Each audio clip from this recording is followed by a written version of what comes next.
తిరుమల లడ్డూలో కల్తీ జరిగింది వాస్తవమేనని, అందులో చాలా మంది వ్యక్తులు, అధికారుల ప్రమేయం ఉందని నాటి పాలక మండలి చైర్మన్ వైవి సుబ్బారెడ్డి చెప్పడం చర్చనీయాంశమైంది.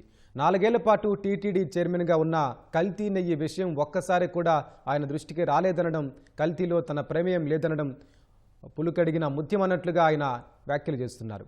నెయ్యిని రసాయనాలతో కల్తీ చేసినట్టు సిట్ చెప్పిందే తప్ప జంతు కొవ్వులు, చేప నూనె కలిసినట్టు ఎక్కడా చెప్పలేదని అడ్డగోలుగా బుకాయించారు.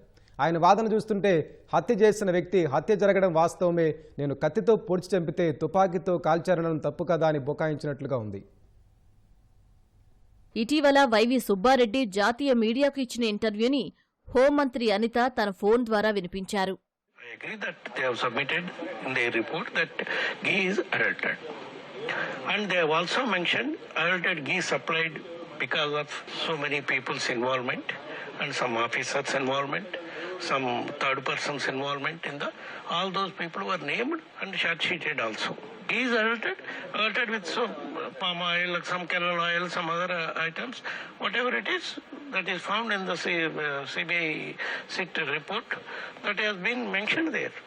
తిరుమల శ్రీవారి లడ్డూ కల్తీ చేసి అడ్డంగా బుక్కైనా నాటి చైర్మన్ వైవి సుబ్బారెడ్డి మహా అపచారానికి పశ్చాత్తాపడకుండా బుకాయిస్తున్న తీరు విస్మయానికి గురిచేస్తోంది.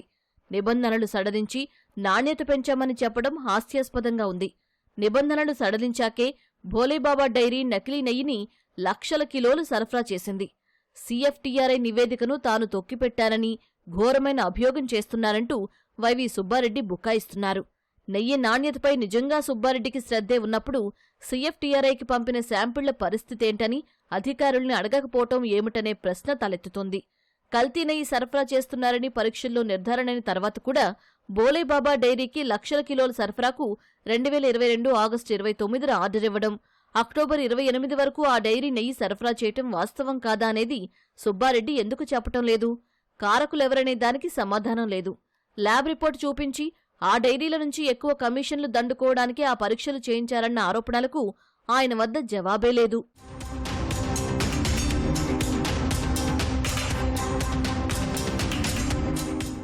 చిన్నప్పన్న తన పిఏ కాదంటూ వైవి మరో వితండవాదానికి దిగారు. సుబ్బారెడ్డి అండలేకపోతే చిన్నప్పన్న లాంటి ఒక సాధారణ అవుట్సోర్సింగ్ ఉద్యోగి టీటీడీ ఇన్స్పెక్షన్ కమిటీని భోలేబాబా డైరీకి తనిఖీకి పంపించి బ్లాక్ లిస్టులో పెట్టించగలడా అనేది ప్రశ్న. ఆ డైరీ ప్రతినిధుల్ని ఢిల్లీ పిలిపించి కిలోకి 25 చొప్పున లంచం అడగటం, ప్రీమియర్ డైరీ నుంచి 50 లక్షల లంచం ఎలా తీసుకోగలడు వైవి సుబ్బారెడ్డి చెప్పాలి. అతని ఖాతాలోకి 4.5 కోట్లు ఎలా వచ్చాయో సమాధానం లేదు. చిన్నప్పన్న పిఏ కాకపోతే అతను లంచం అడిగాడని భోలేబాబా డైరీ ప్రతినిధులు సుబ్బారెడ్డికి ఎందుకు ఫిర్యాదు చేశారు? దాన్ని ఆయన ఎందుకు తొక్కిపెట్టారనేది ప్రశ్న. నెయ్యిలో జంతువుల కొవ్వు కలవలేదంటూ చేసే అడ్డగోలు వాదనకు NDDB నివేదిక సరైన సమాధానమిస్తుంది. NDDB రిపోర్ట్లో వెజిటబుల్ ఆయిల్స్తో పాటు పంది కొవ్వు, గొడ్డు కొవ్వు, చేప నూనె కలిసేందుకు అవకాశాలున్నాయని స్పష్టంగా పేర్కొంది.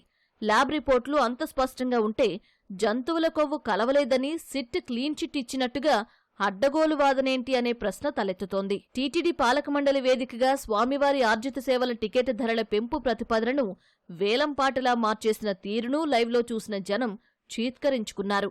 ఇలాంటి ఘనకార్యాల్ని ప్రజలు చూస్తే బండారం బయటపడుతుందనుకున్నారో ఏమో. ఆ తర్వాత ఇంకెప్పుడూ సమావేశాల ప్రత్యక్ష ప్రసారం చేయలేదు.